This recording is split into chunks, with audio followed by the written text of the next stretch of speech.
Yeah, good morning. That nice holding image there is Buell Hill Park in Salford, which is a really lovely park.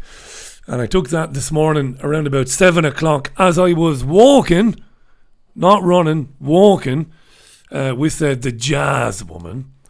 Because my running days now haven't been curtailed, but I'm going to be running a little bit later on in the morning, in the mid-morning. I've rearranged my entire life over the course of my recent holiday.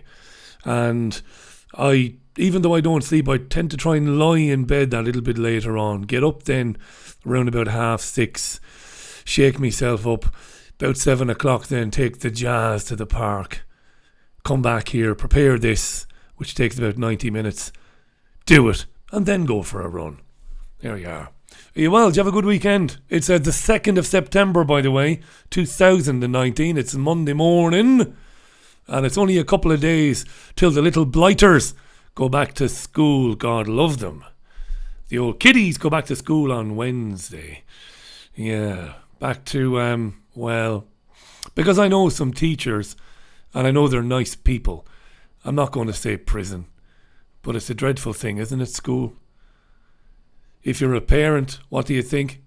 If you are a parent-to-be, and sadly we're not there yet, although we're trying hard enough. If you're a parent-to-be, are you even thinking about it? You know, schools and whether you'll send your child to school. We would never put our future child in school. I would homeschool our child. That's how it would go. In fact, we were talking about this yesterday. I can't give too much away here because you never know who's watching and you never know who's listening. But we have had to think very hard about any plans that we would have if Caroline becomes pregnant, because of the nature of what it is that I do and because of the nature of some of the things that I believe in. Rather cryptic, but I think you know where I'm going with that. Hi to JW. How you doing? JW. JW Suicides, you're calling yourself there. I've had to unhide your comment. Hi to Martin Ellen, to Matthew Hughes, to Misty Ernst, to Sean Mack. How you doing, Sean? The Dublin Kerry All-Ireland final, Gaelic football final in Croke Park yesterday was a terrific game of football, wasn't it? Gaelic football. I was able to watch it on RTE2 yesterday, thanks to my friend Tez. Very good. It finished, was it 116 all or 117 all? I can't remember. I had a couple of Guinnesses. Because while I've curtailed my weekday drinking completely, I don't drink in the week anymore. I have a sup on a Sunday afternoon. I had a few pints of the black stuff yesterday, a few pints of Arthur's, watching the Gaelic football. Good stuff. I did Jennifer Garcia. How you doing, Jennifer, in Florida there? To Gail, to Julie Walters, to Jazzwaz. Jazzwaz says, Rich, you mentioned the protesters in Manchester yesterday on Sunday View and the police doing nout. Search JCB Palestine protests online and you'll soon see the difference, with police keen on making arrests. Cheers, mate. Thank you. Hi to Jason Williamson. Good morning, Big Baldy Irish Gammon. Big Baldy Irish Gammon bollocks. Is that right?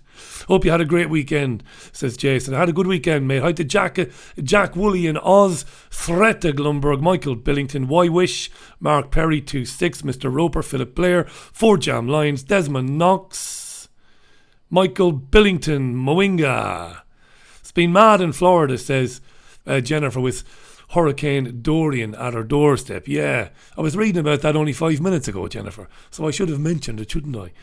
What do you make of it? You know, you'll get all sorts of claims in the independent media. No, I'm not dismissing them. But it's very difficult to claim anything without having hard evidence to support it, you know. So I don't know. Accelerated weather patterns, accelerated by technology? Very possible, but I just don't know. I don't know. Hi to Sean Ping. How you doing, pal? Hi to Paul Burchell. How you doing, Paul? To Samantha Jordan, to Mark Simic, to Jim Bob Jr. The Deansgate do-gooders saved the world this weekend. Thank feck for that, he says. Hi to John Sheridan. How you doing, John?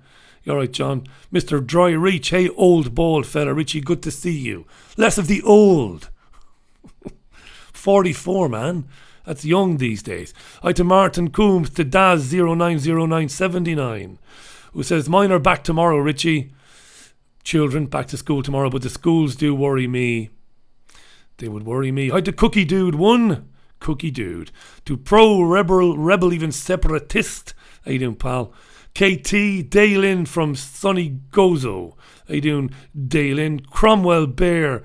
Good morning. Nigel Coder. That's the Nigel Code of the Family Code.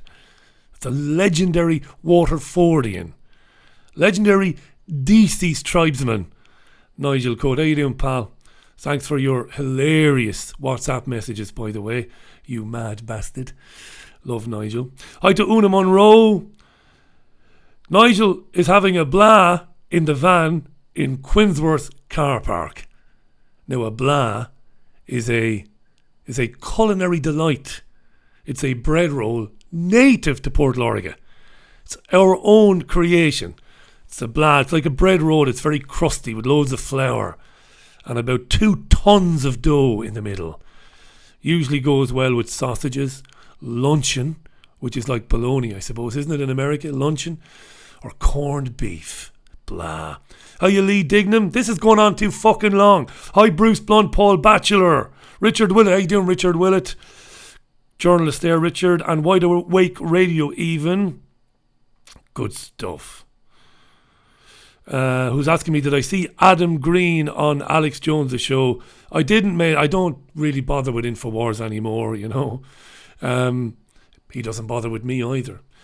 But I just don't watch it, so I wouldn't have seen it. No. Hi to Bernadette Black and Bollia O'Huckley. How you doing, Bernadette? You got a replay next week, kid, with Kiri.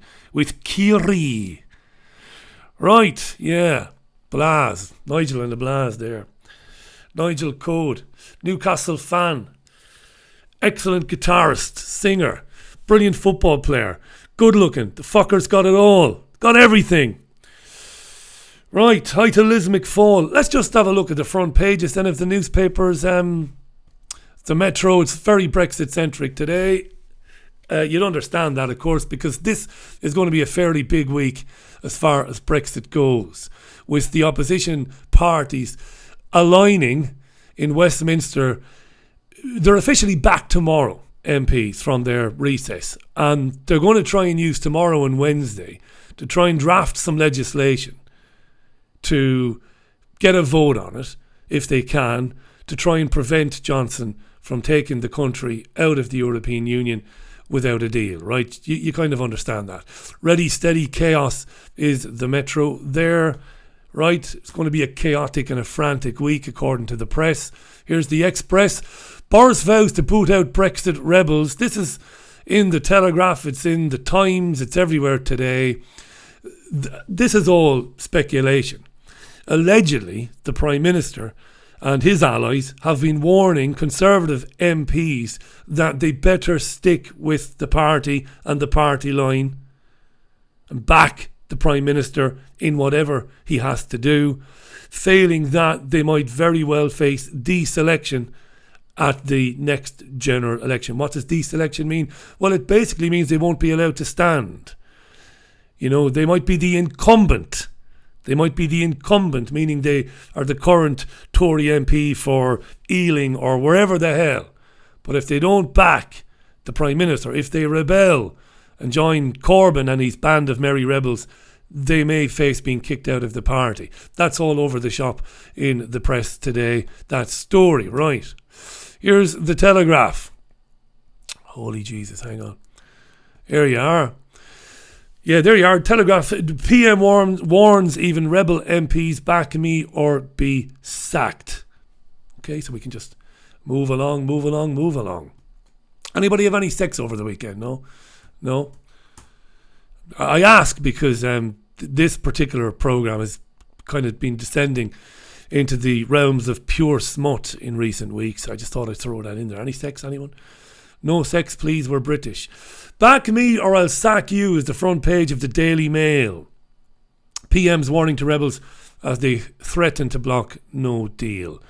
Even though it's all a charade, it's all pure theatre, it is going to be very interesting how this plays out in the next couple of days. Johnson ready to sacrifice majority by withdrawing whip from rebels is the headline in The Guardian. And there's an interesting photograph on the front page of The Guardian there. That's Meryl Streep. I believe that's Gary Oldman alongside her. And they were paying tribute at an awards due to a murdered journalist. That's all in The Guardian, which you can read online for free if you want. The Guardian. All right. The iPaper. Fury at Gove warning on Commons no deal vote. Yeah, that's Michael Gove, of course. The Times, I'll kick you out of party, Johnson tells Tory rebels. Also an interesting story on the front page of the Times there. Pharmacies to offer free on-the-spot heart checks. That's interesting. There was a story in The Sun on Sunday yesterday about a 75-year-old woman called Margaret Peggy, who has become the first person in the UK to be fitted with a nanoparticle type computer. She's had a computer fitted to her heart wall, amazingly. And doctors will be able to obviously log in to that computer remotely and get all sorts of information about Margaret's health, not just her heart health. Talked about this on Sunday View yesterday. What could possibly go wrong with that? Pharmacies are now saying we can give you on-the-spot free heart checks. Are you saying that's a bad thing? Are you big baldy gammon? I'm not. I don't know. Where could that lead? I mean, if you wanted to be very pessimistic, you could say that could lead to pharmacies saying to you, do you want the free on-the-spot heart check there, sir? Yeah, why not? Well, the missus is going to be 2.5 fucking hours at the makeup counter. Why not? I've got fuck all else to do. I was just going to stand outside Boots and ogle the young ladies walking by anyway. You might as well give me a heart check. So they give you a heart check, and who knows what they might do with that information. They might be better learning ways to kill you, you know. So there you are. That's the Times. What's the Financial Times? Tinfoil hat. Labour would cost UK companies £300 billion by shifting shares to staff. This is part of a series of articles alleging that if Labour is part of the next government, if it forms the next government, you can't imagine Labour is going to win a majority. But if it forms a coalition government, there are a number of scare stories in the newspapers today saying that John McDonnell, the Shadow Chancellor, is going to do, among other things, compel companies to give shares to staff. But also, in other stories, there are allegations that John McDonnell is going to go after people who have bought a second home solely just to let it out, so buy to let. They're going to tax the absolute bejesus out of buy-to-let people. So if you've got a second home, right, I don't, so it doesn't affect me. I've just recently purchased a home, right? Yeah, right.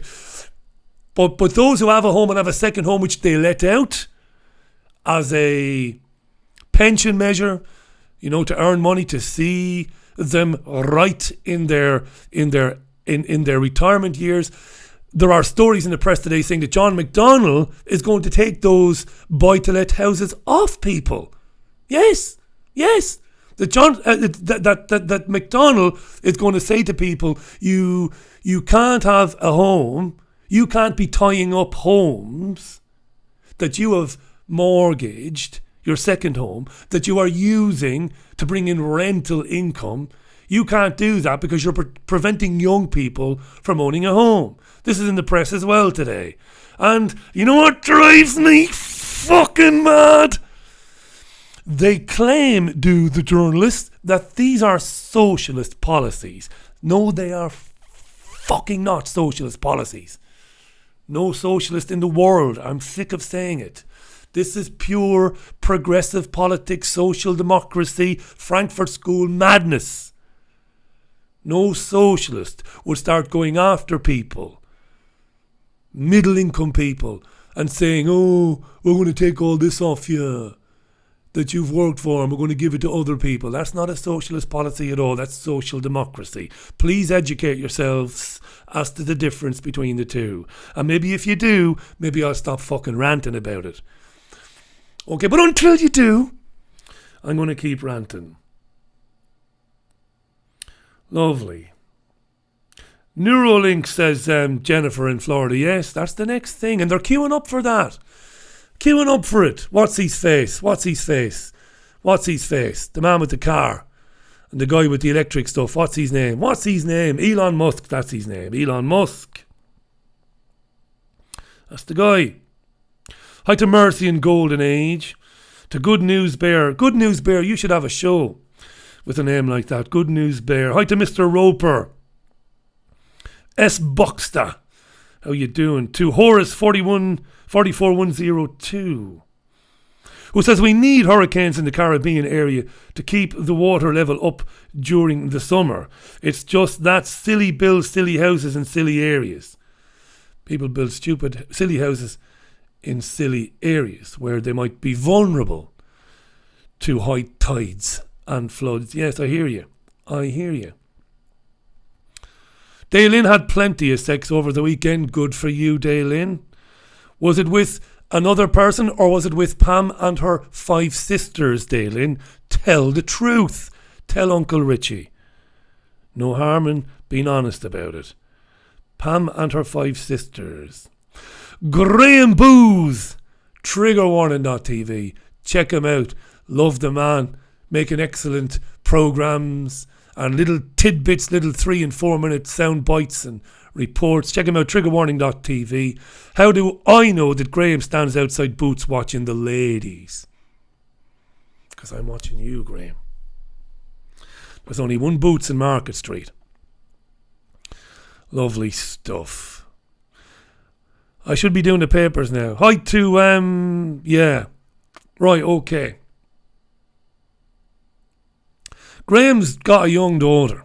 And I watched an interesting clip that Graham made on triggerwarning.tv about the smoking ban and about a time when you could go to Band on the Wall in Manchester and have a spliff and watch a bit of reggae. You see, Graham, I watch you. I see you. And he's good, is Graham. Daylin is having sex with his wife of 20 years. I don't believe that for a minute. If you had said wife of 2 or 3 years, I'd have imagined you were doing it like rabbits. But 20 years, come on. I've been with the future Mrs. Allen for 17 years now. How many times a year do we have sex? Twice. On my birthday and on St. Patrick's Day. Because even the French get pissed on St. Patrick's Day. Right, let's be more serious. Let's move on. Black and White Boy says, Richie, does knowing what you know now not put you off having children? No, not at all. No, I might get into that sometime on the programme. Love to have a child. My mate Nigel has a son called Sean. He's a good lad. And I've only really seen Sean growing up through photographs on Facebook and WhatsApp and all that.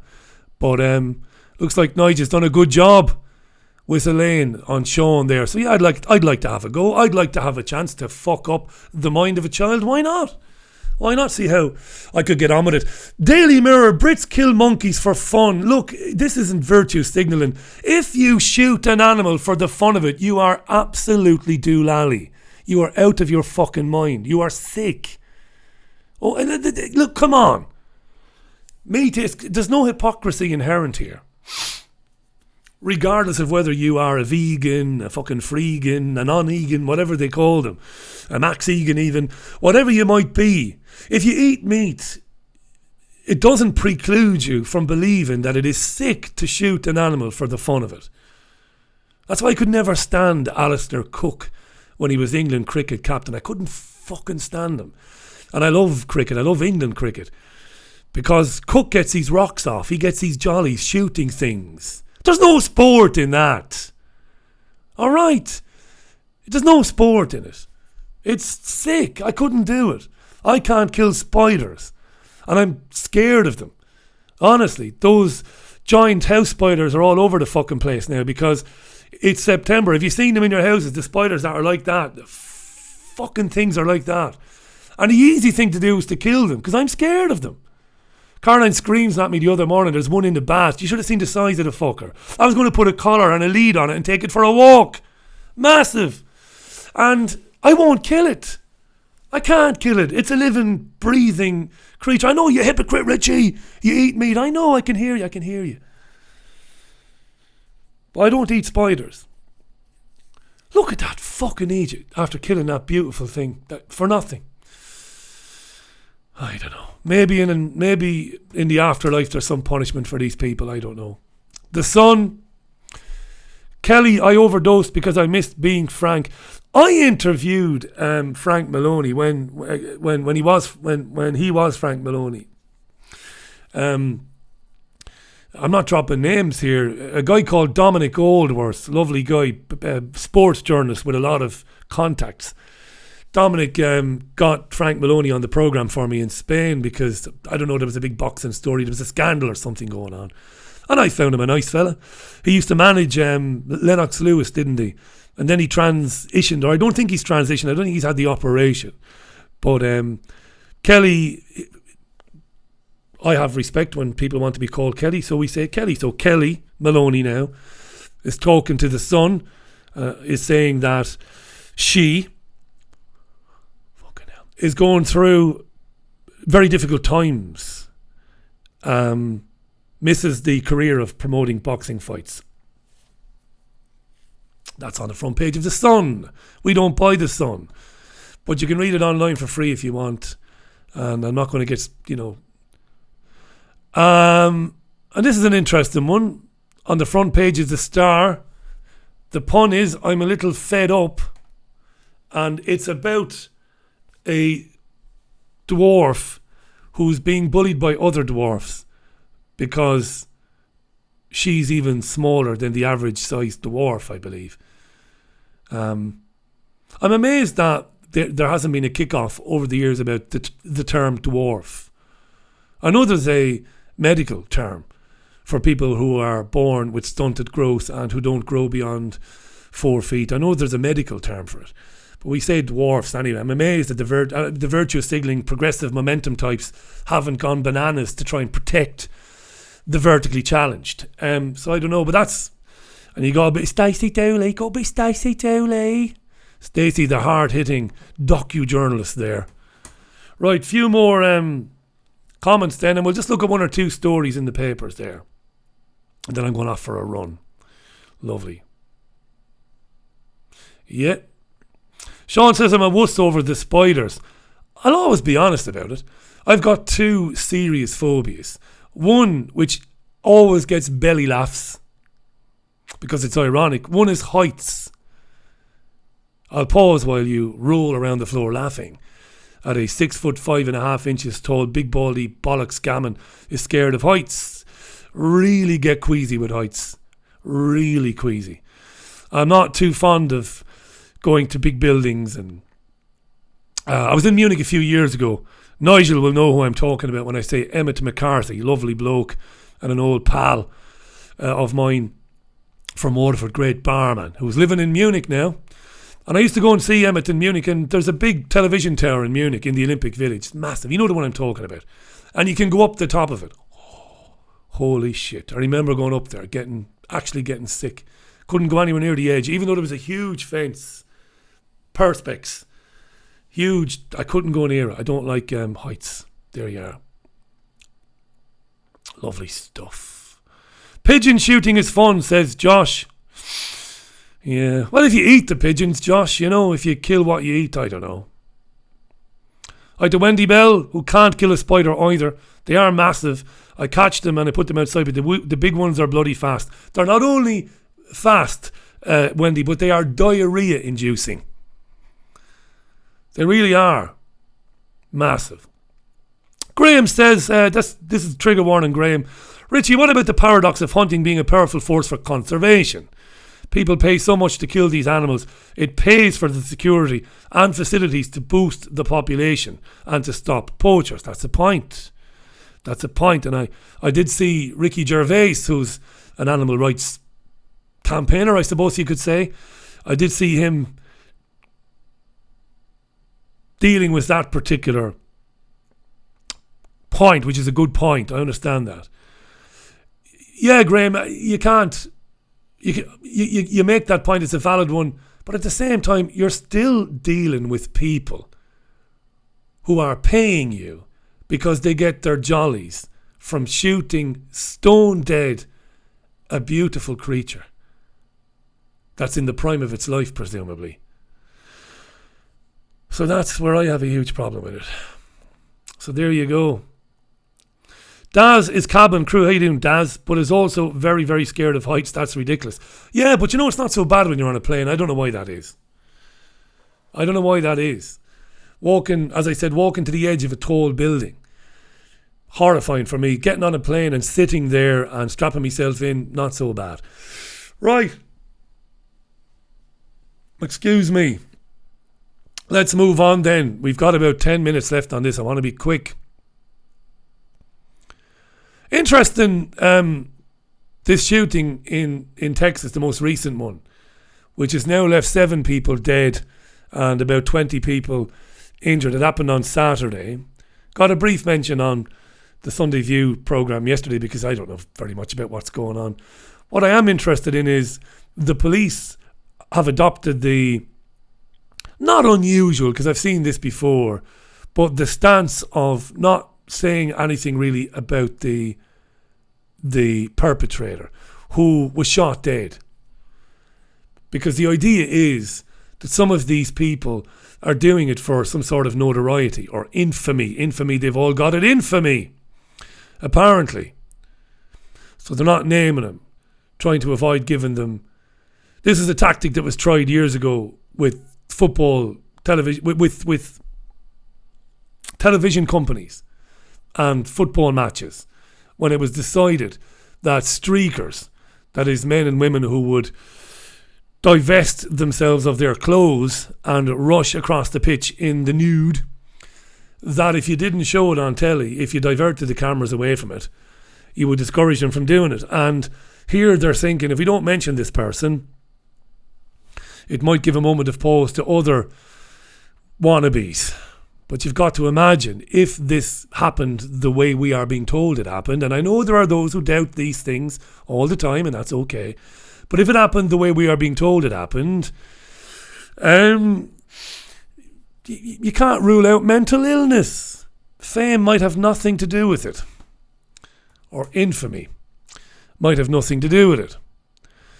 Now, funnily enough, the same website, RT.com, a short time after posting that story, posted a story that alleges the man was sacked from his job as a truck driver shortly before the incident. Now, that's not implausible. That's not beyond the pale as a notion that the guy got fired, lost his temper, got his gun. There will be many listeners to my radio shows in the United States who will be very sceptical, and they will be annoyed by me because they're not listening to me, and they will say, Richie, this is all about trying to take our guns. I haven't said it isn't. I just don't know. You see, we have to start to learn not to deal in absolutes. We can't deal in absolutes when we don't know for a fact what's happened. Sometimes lunatics do get guns and go bananas. It happens. No, I'm not saying that. Well, people go bananas sometimes, get a gun and kill people. Therefore, we should only allow official type people to have guns. I'm not saying that at all. You've got a constitution there. It protects the right of the citizen to bear arms. And I would support the right of the citizen to bear arms. But I'll tell you something else. Those people who believe that there is a war on gun owners in America, and there might be, I'm not saying there isn't, there might very well be, that sounds like a plausible agenda to me, but do they really believe that if things become more and more tyrannical, that people across America, private citizens, will get their guns and come together and stand up against the tyrannical government? Do they really believe that in their wildest fantasies? Do you? Because it's bollocks. It's never going to happen. We have never been less connected. We have never been more disconnected than we are now. We don't care about one another. We live in the I'm all right, Jack, fuck you world of narcissism. I love this notion. Over my dead body. Fair enough. But you're not going to go and support your neighbour. And he's not going to go and support you when you're being repossessed. He's not going to stand there with his Mannlicher Carcano. It's a very old rifle. With his Remington and say, yeah, I'm standing by old Murphy there. No. People don't care about one another. And they haven't for a long time. Quite a bit in the papers today about the HPV vaccine. 1 million boys are denied it. And it can prevent cancer. Sparking fears of a missing generation who are not protected from the virus. A missing generation. Where are they? They're out there in the wilderness somewhere, crying because they haven't had the HPV vaccine. Let's find them and stick it to them. HPV for boys. This school year, it's going to be rolled out here. It's being rolled out in Ireland as well. The vaccines they don't need. Don't panic. Not going to do it again. Did it on Sunday View yesterday. No need for me to tell you. What I've told you 1,000 times is that most people get the HPV virus at some times in their life, especially the sexually active. Your body divests itself, I love that word today, divests itself of it. Your body, your natural immune system gets rid of it. Even women who have the HPV virus in their system are more likely to die in a plane crash than they are to get cervical cancer. It's a fucking farce, right? But it's all over the press today. Infomercials. Here come the infomercials, gang. All quotes from loads of people saying how important it is. No dissent. No dissent, right? It's even scarier in the BBC today. Because the Teenage Cancer Trust is not... And you see these organisations like the Teenage Cancer Trust. They sound so benign, don't they? So benign, so nice. Charity. Trying to stop teenagers from getting cancer. A charity committed to healthcare for teenagers. It's just a lobby group for the World Health Organization. That's all it is. Yeah. Now they want to extend the vaccine to older boys and to young men, to stop them getting throat and anal cancer. Yeah. You know, you have more chance of getting throat cancer from the HPV virus which is in your body. You've got more chance, actually, of finding a comb left outside your house by the fucking banshee. By the banshee. Yeah, that comb over there. You have more chance of finding the banshee's comb than you have of getting throat cancer or cancer of the arse from the HPV virus that's inside your body. But it doesn't matter. Facts don't matter. Let's inject the whole fucking country with this vaccine, which has been proven in some cases, not in all cases, but in some cases, to cause great harm and dreadful side effects and health problems for teenage girls. Proven to cause, in my opinion. Let's just give it to everybody. Stick them all. Mad. People who knew Jeffrey Epstein are vanishing, apparently. I bet that surprises the shit out of you. Right?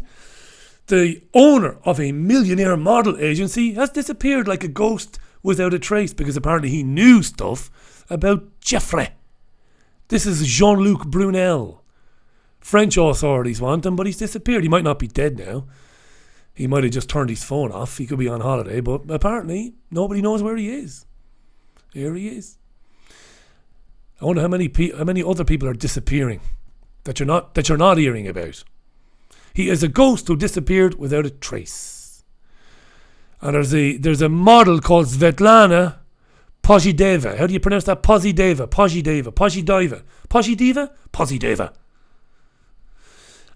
Discovered by this guy, pictured coming out of Epstein's apartment. You can see there.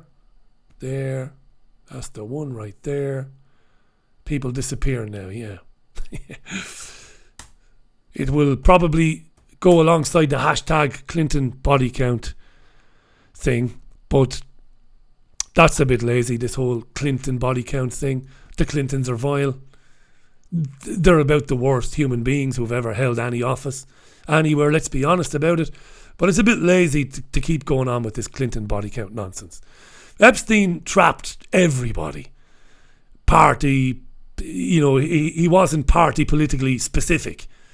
Everybody, I would say. That's my opinion anyway. Yep. Do you see these rallies over the weekend? I want my democracy back, says this little bastard. Little bastard. Little bastard. Shouldn't call him that. He's a child. Don't speak that way about children, Richie. These, as you know, there were rallies demanding democracy. This is so ironic. There's no need to labour the point. But let's labour it anyway. Back in 2016, the highest turnout, we had the highest turnout of all time in this country since elections began. Since referenda began. 17.5 million people came out to say, yeah, let's leave the European Union. Let's leave it. It's no good for us. Let's leave it. And they're still at it today. Rebecca Long Bailey, who's a Salford and Eccles MP. I jog past her constituency office every morning and I want to shout stuff. But she's not in there, the lazy work-shy bitch. Because it's too early. Did you just call your sitting MP a bitch, Richie? I did. Shouldn't do that. I don't know her to know if she's a bitch or not.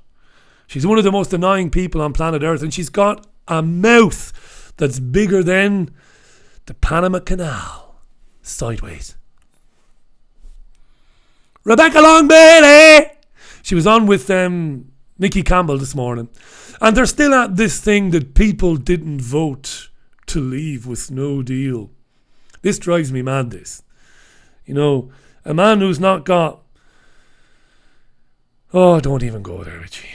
Mother of God.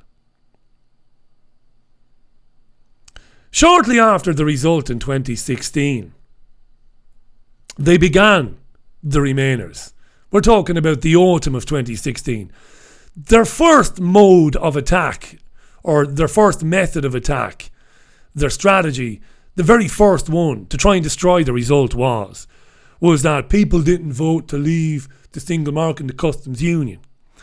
And back then, to be absolutely fair to Andrew Neil, the jug-eared Scottish journalist who presented the politics show and This Week on the BBC, to be fair to Andrew Neil, he